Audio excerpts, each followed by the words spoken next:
sur RTCI, c'est autour de midi et c'est toujours en direct depuis le studio 1. J'ai l'immense plaisir de recevoir la poétesse Aroua Bendiaye. Bonjour. Bonjour Emne, merci pour l'invitation renouvelée et bonjour à nos chers auditeurs. Alors le plaisir renouvelé aussi de te retrouver sur les ondes de Radio Tunis chaîne internationale et c'est l'occasion de te féliciter puisque tu as été désignée ambassadrice de la paix. Alors je te laisse le soin de nous présenter cette nouvelle désignation et Mabrouk. Merci beaucoup. C'est un titre symbolique. Qui m'a été décerné par l'association du Cercle universel des ambassadeurs de la paix. Donc c'est une association internationale, indépendante, bien sûr non sectaire et à but non lucratif. Ce qui m'a valu cette désignation, ce sont mes poèmes sur la promotion de la paix. Comment ça s'est fait? En fait, pour intégrer l'association, ça se fait par parrainage. L'un de mes amis, qui est Michel Bénard, lauréat de l'Académie française et aussi vice-président de la Société des poètes français, lui-même un grand poète, il a remarqué que j'avais plusieurs poèmes dénonçant la guerre, notamment en ce moment condamnant le génocide qui se passe malheureusement à Gaza. Et il m'a dit que j'avais toute ma place dans ce cercle-là. Et c'est comme ça qu'il m'a parrainé. Donc j'ai envoyé mes poèmes. Ils sont publiés sur plusieurs sites, y compris mes réseaux sociaux, mais notamment Le Souffle Inédit, qui est dirigé par mon amie Monia Boulila, que je salue. Donc elle m'a consacré un article avec 4 poèmes inédits sur Gaza. Il y a aussi The Silk Road Today, c'est un journal dirigé par un ami poète et journaliste égyptien, Ashraf Aboul Yazid, qui a organisé une action pour la Palestine, incitant les poètes à contribuer par un poème pour la Palestine. Et j'y ai participé par Lamento, qui a été publié en arabe. C'était ma traduction, suivie de la version originelle. Mais... Alors, est-ce que ce titre honorifique, Aroua Bendiaye, d'ambassadrice de la paix, te donne envie de t'engager plus dans cette voie? Bien sûr, donc déjà j'en suis fière et je tâcherai toujours d'être à la hauteur de ce titre-là, non seulement à travers ma plume, mais aussi dans mon quotidien, par mes actions au sein de ma famille, de mes collègues, dans ma vie associative. Donc en fait, il faut être, quand on est ambassadeur de la paix dans cette association-là, on se doit d'être des exemples, une torche vivante pour la paix. Et c'est ce que dit le président fondateur. En fait, membres partagent avec les autres le même esprit, la même âme, le même cœur. On est une famille. Voilà. Et c'est l'occasion peut-être aussi de se poser cette question sur le rôle du poète dans ce monde en feu et en larmes.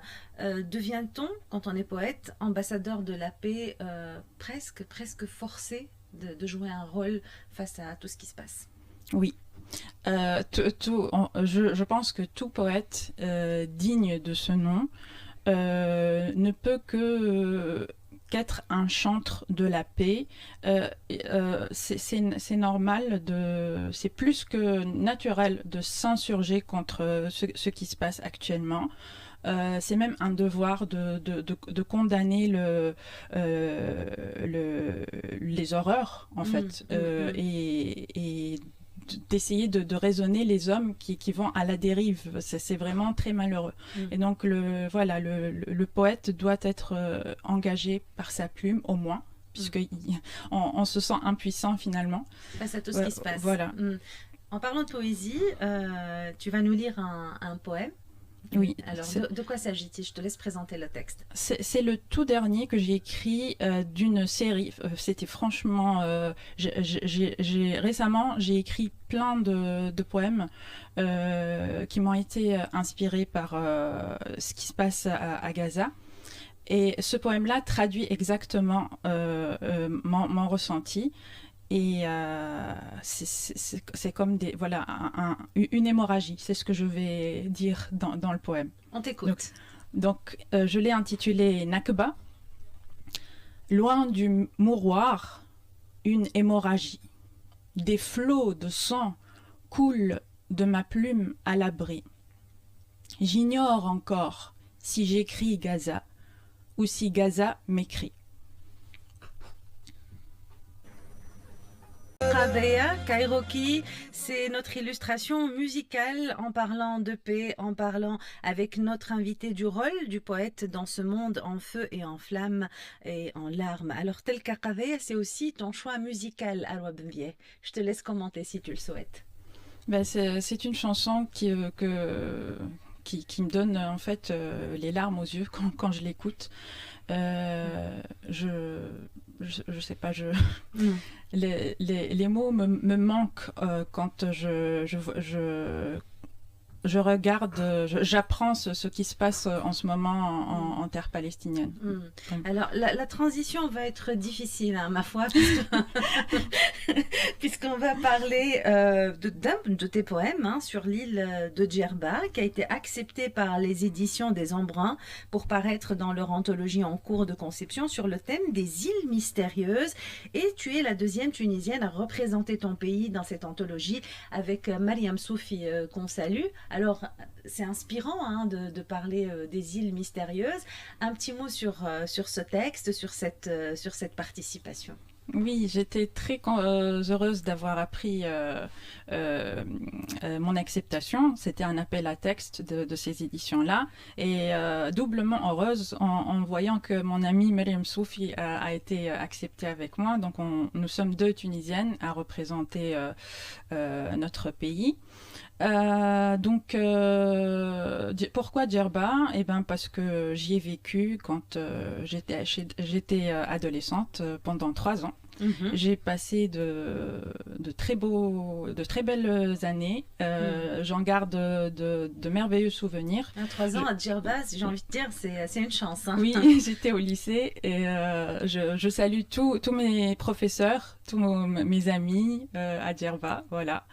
Est-ce que tu as gardé un contact avec cette île? Est-ce qu'il t'arrive d'y aller, de visiter, d'être dans une forme comme ça de nostalgie ou de pèlerinage? Oui, je suis nostalgique de Djerba. J'aimerais bien y retourner. Je l'ai quitté en 2003.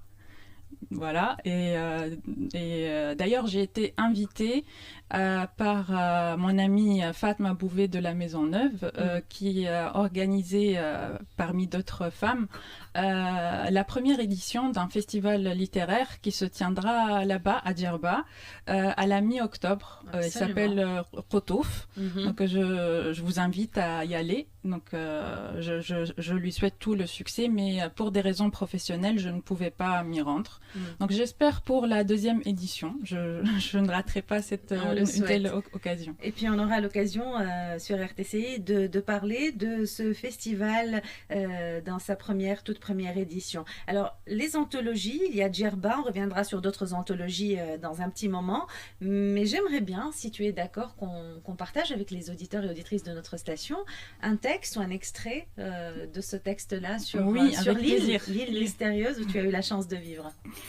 Alors, là, je l'ai intitulé L'île des rêves. Ô perle d'azur, terre des lotophages, berceau des vents et des songes, où Ulysse, enivré par le loto, oublia ses peines et ses sanglots. Sous ton ciel limpide au reflet d'émeraude, le sable fin s'étend en dunes chaudes, tandis que la mer d'un bleu profond épouse la rive dans un doux frisson. Au cœur de ton port, dès l'aube dorée, les felouques dansent sur l'eau nacrée. La vie frétille, palpite, incessante, les pêcheurs rentrent, leurs filets lourds de trésors. Les mouettes tournoient, cris stridents à l'horizon, chantant une symphonie chargée de passion.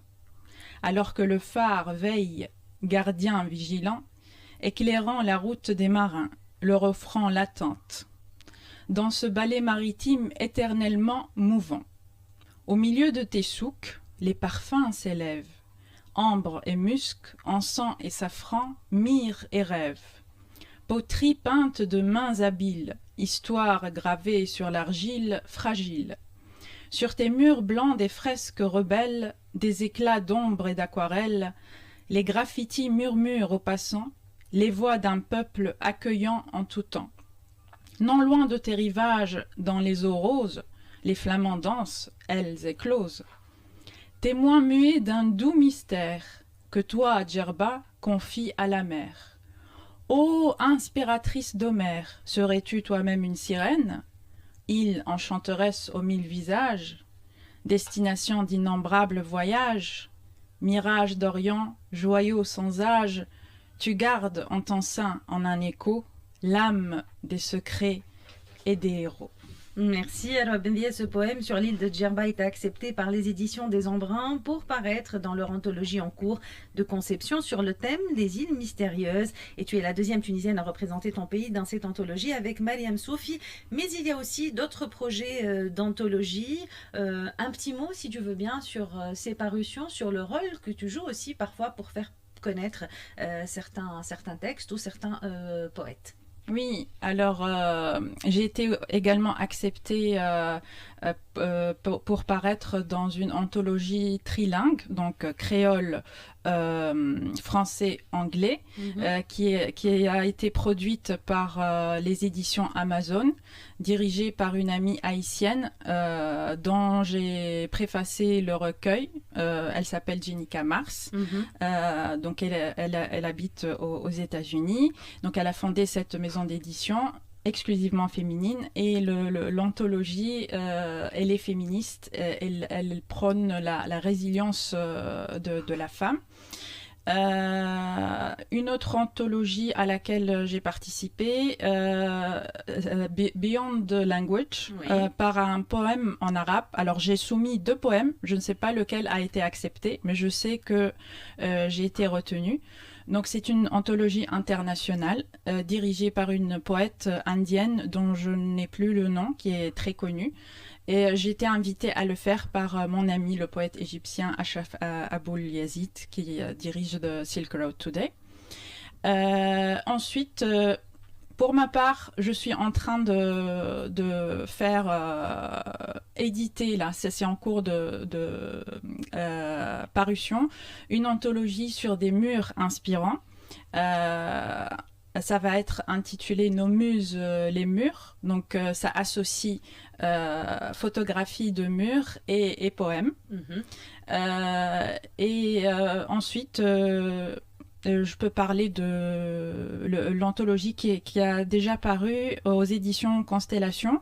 Les poètes ne meurent pas en exil, dont j'ai fait la préface et à laquelle j'ai contribué par 2 poèmes.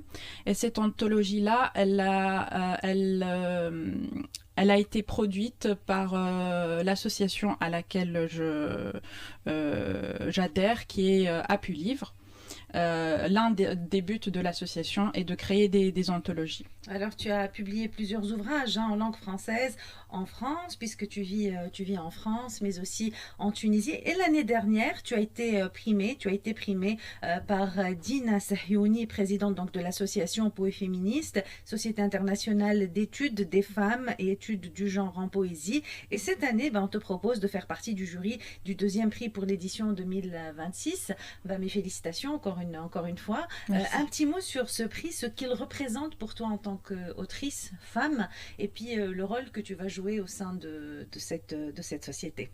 Oui, merci beaucoup. Alors, ce prix, c'est le 2e prix dont mon recueil Les 4 et 1 saisons a été couronné après le prix d'honneur décerné par la Société des poètes français.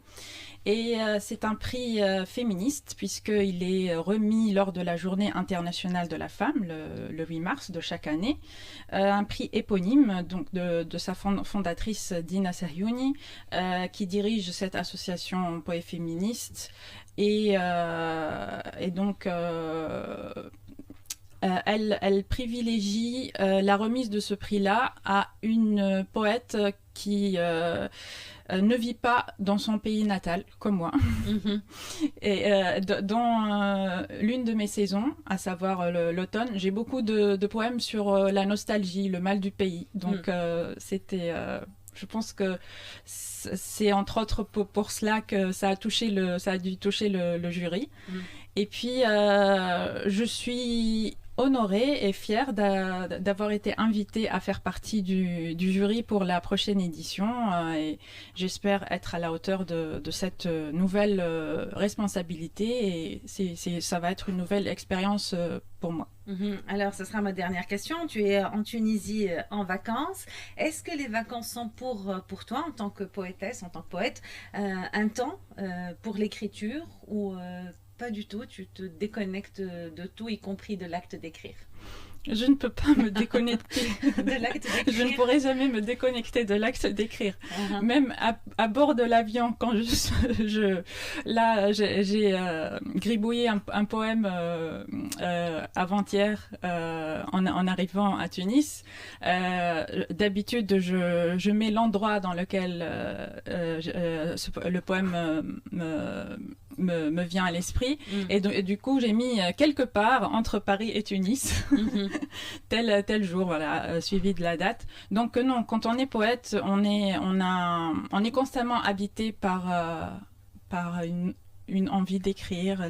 La verve vient quand elle vient. Elle connaît pas de vacances. Voilà. Et puis ça me fait plaisir. Merci en tout cas et bravo pour tout ce que tu fais, Arwa Benvie. À très bientôt sur RTCI, sans doute pour d'autres projets. Merci beaucoup, Emne. N'hésitez pas à retrouver notre entretien sur notre chaîne YouTube et sur la page Facebook. N'hésitez pas à vous abonner, à liker, à partager 98.2. Il est 12h32.